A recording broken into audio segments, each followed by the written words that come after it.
એલિશા એ અમદાવાદની એક જૂની સ્કૂલમાં ભણતી હતી.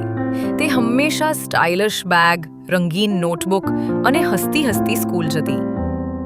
દરેક ધોરણમાં તેની હાજરી, હસવું અને મજેદાર સ્વભાવ માટે બધાને યાદ રહેતી. એનો સૌથી પ્રિય મિત્ર હતો આર્યન.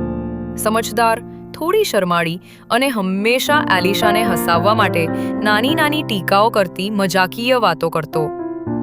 તેઓ એકબીજાની સાયન્સ, અંગ્રેજી અને હ્યુમેનિટીઝમના પ્રોજેક્ટમાં પાર્ટનર હતા. એક દિવસ સ્કૂલમાં સ્પોર્ટ્સ ડેનો દિવસ આવ્યો.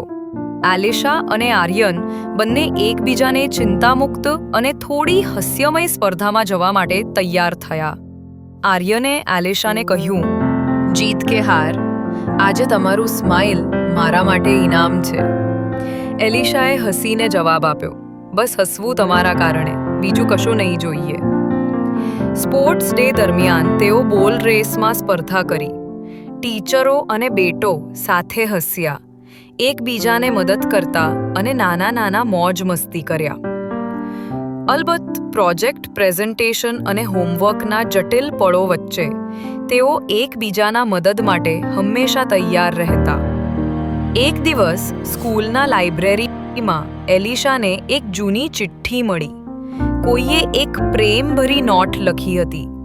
ચિઠ્ઠી પર લખેલું હતું, જો તમે હસતા હસતા આ ચિઠ્ઠી વાંચો છો તો જાણો કે કોઈ તમારી ઉલિપકા જોઈને ખુશ છે. એલિશા પહેલેથી જ હસતી રહી. ત્યારે આર્યન પાછળથી આવ્યો અને શરમથી હસ્યો.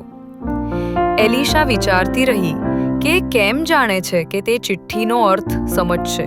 શાળાની યાદો માત્ર પાઠ્યપુસ્તક અને પરીક્ષાઓ માટે નથી, પણ એમાં મિત્રો અને પહેલો પ્રેમ પણ છુપાયેલી છે.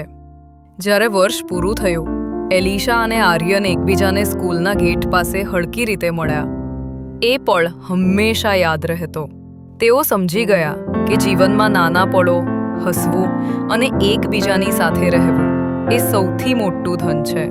અંતમાં એલિશાએ હસીને કહ્યું, શાળાની યાદો તો સરસ છે, પણ આર્યન, તમારી સાથેની યાદો તો અમર બની ગઈ. આર્યન: હા, અને આ યાદો હંમેશા મારા દિલમાં હસતી રહી જશે.